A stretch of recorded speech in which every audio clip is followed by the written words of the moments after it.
the outpouring from the community in the hours since this has happened.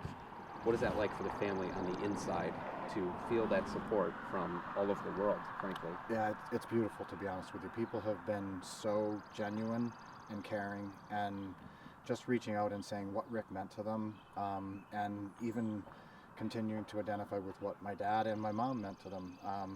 You know, when Rick was young, he couldn't go to public school, and our mom actually changed the laws to get that to happen. So her message and the power of what she did, people are still reaching out about that to us and just saying, you know, thank you for the door she opened. And then, you know, Dad and Rick running together, people with disabilities were able to experience athletic events that they never even dreamed that they would be able to participate because of what Dad and Rick did.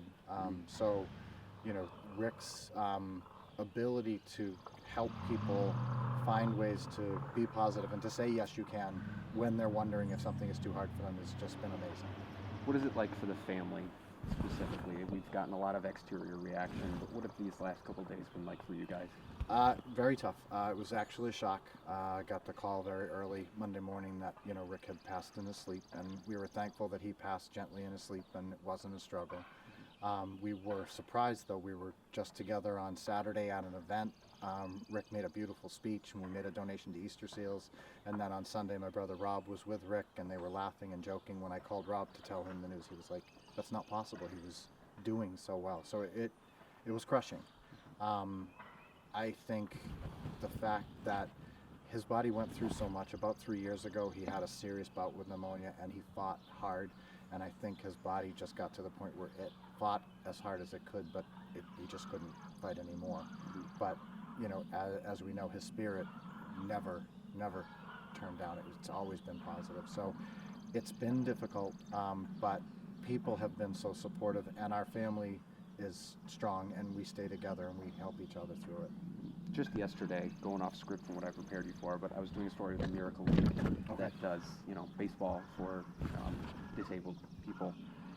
What is that like? Where do you put kind of your family's role and Rick's role in bringing that kind of to the mainstream over the last 40 years or so? That's not something that was happening, you know, decades ago. Right. No, I mean, Rick was 61 when he passed, and, you know, his first 20 years or so, there wasn't anybody doing the things. Even when Dad and Rick started to run for about 10 years after that, there was nobody else doing it.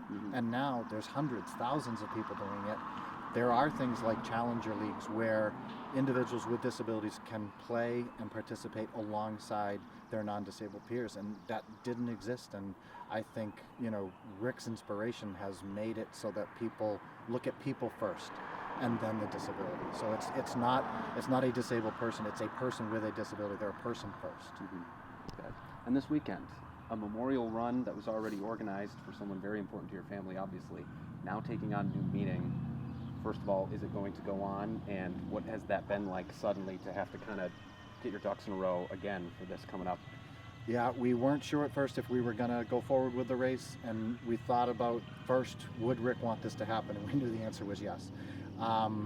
Would Dad, who was originally, it's the Dick Hoyt Memorial Road Race, that was the plan, would he say, given what just happened, it should go forward? We knew the answer was yes. So upon reflecting and what it means to everybody, we said we have to do it. So we did make a decision this morning that we're going to move forward. We are going to have to limit the field size. So we'll have about 500 runners doing the 5 mile. We'll have an additional 200 who can do a 2 mile walk. The reason why we picked the 5 mile distance is because it was the distance of the first race that Dad and Rick ever ran together in Westfield at Stanley Park. That race when Rick came home and said, "Dad, can I run the race?" And the answer was yes, you can, which started the whole yes, you can movement. And then Rick came home after the race and said, "Dad, when I'm running, it feels like my disability disappears." And that's when Team Hoyt was born, and it just grew.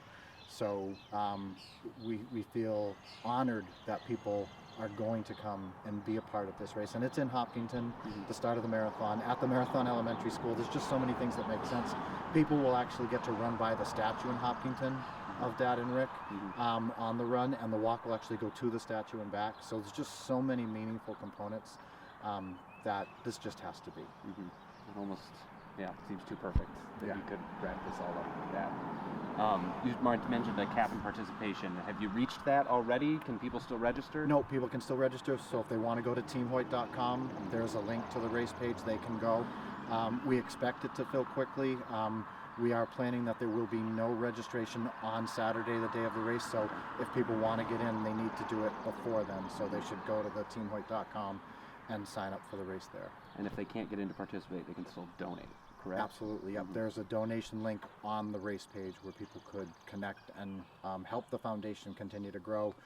In fact, we've started the Dick and Judy Hoyt Yes You Can inclusion grant to allow other people with disabilities to experience the same thing that Mom and Dad did for Rick.